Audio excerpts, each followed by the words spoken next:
Arayik Arutyunyana hökm oxundu.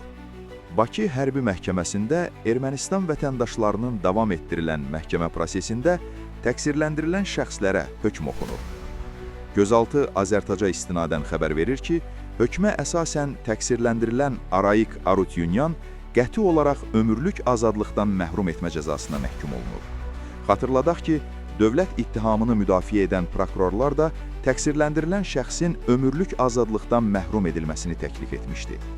Qeyd edək ki, Ermənistanın hərbi təcavüzü nəticəsində sülh və insanlıq əleyhinə cinayətlər, müharibə cinayətləri, o cümlədən təcavüzkar müharibənin hazırlanması və aparılması, soyqırımı, müharibə qanunlarını və qaydalarını pozma, habelə terrorçılıq, terrorçılığı maliyyələşdirmə, hakimiyyəti zorla ələ keçirmə, onu zorla saxlama və digər çoxsaylı cinayətlər törətməkdə təqsirləndirilən Ermənistan Respublikasının vətəndaşlarının məhkəməsi hökmün oxunması ilə davam etdirilir. Gündəlik hadisələrdən xəbərdar olmaq üçün bizi izləyin. Söz altında yox, göz altıda qalın.